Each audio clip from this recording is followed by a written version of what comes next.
Welcome to the Baseface Network.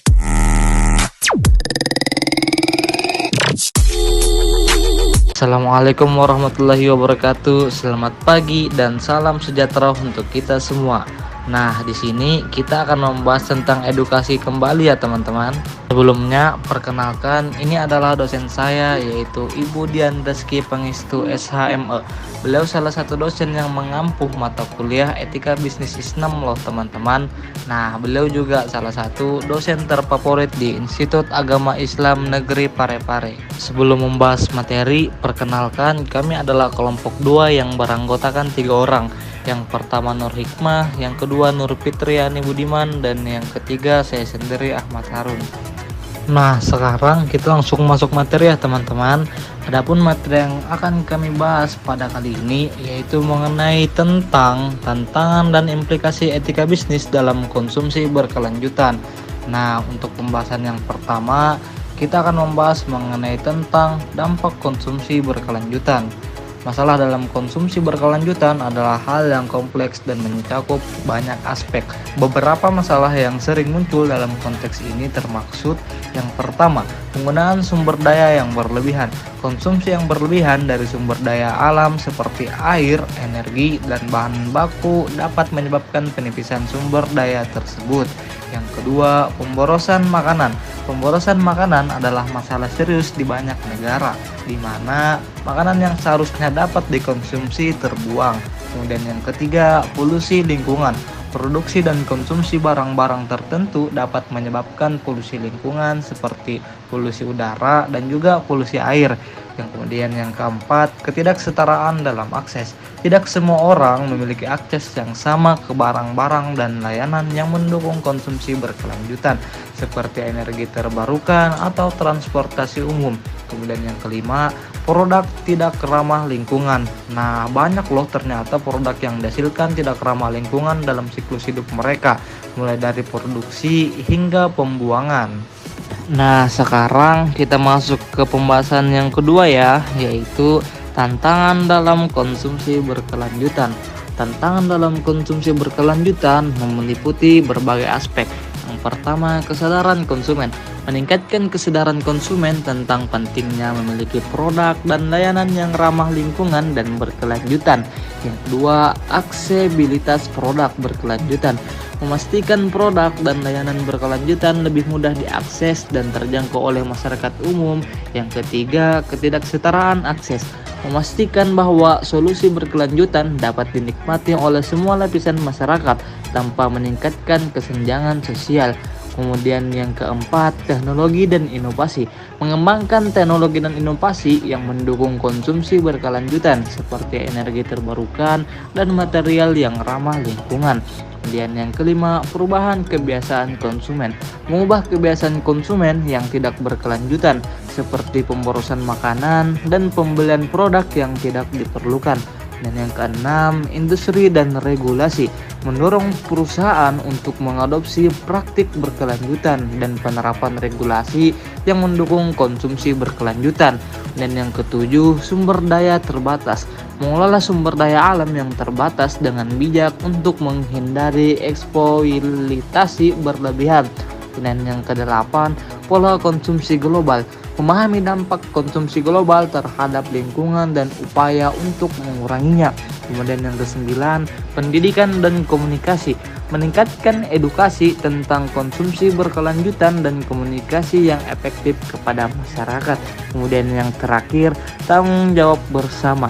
Mendorong kerjasama antara pemerintah, bisnis, dan masyarakat sipil untuk mencapai konsumsi berkelanjutan secara bersama-sama. Nah, sekarang kita sudah masuk materi yang ketiga, yaitu implikasi etika dari praktik periklanan yang menipu. Praktik periklanan yang menipu atau memanipulasi konsumen untuk membeli produk tertentu memiliki implikasi etika yang signifikan. Berikut beberapa implikasi etika dari praktik periklanan semacam ini. Yang pertama, ketidakjujuran. Praktik periklanan yang menipu atau memanipulasi konsumen meliputi ketidakjujuran. Nah, hal ini melanggar prinsip dasar etika bisnis yang menyatakan bahwa bisnis harus beroperasi dengan integritas dan kejujuran. Yang kedua, pelanggaran kepercayaan.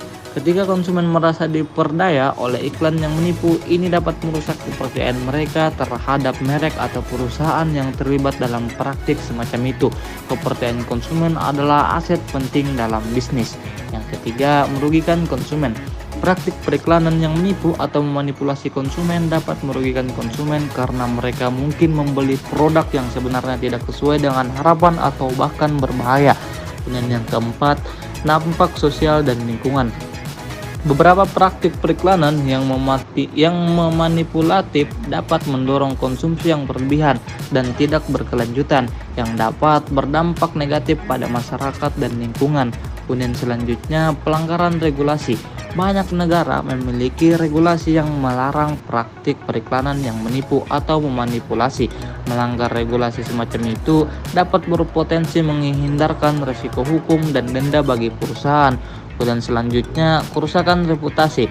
Terlibat dalam praktik periklanan yang meragukan dapat merusak reputasi perusahaan dalam jangka panjang yang dapat mengganggu hubungan dengan konsumen dan pemangku kepentingan lainnya.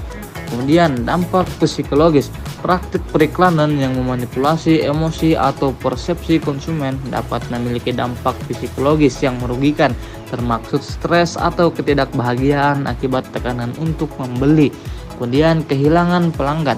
Konsumen yang merasa diperdaya oleh praktik periklanan yang memanipulatif mungkin akan berhenti menjadi pelanggan perusahaan tersebut dan dapat menghindari merek tersebut di masa depan.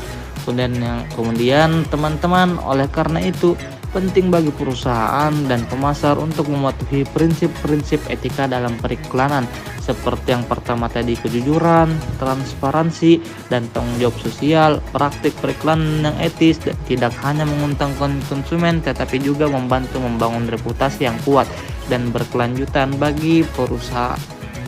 Wah, ternyata kita sudah masuk materi yang terakhir nih yang akan membahas mengenai tentang dampak etika pembuangan limbah oleh perusahaan konsumsi.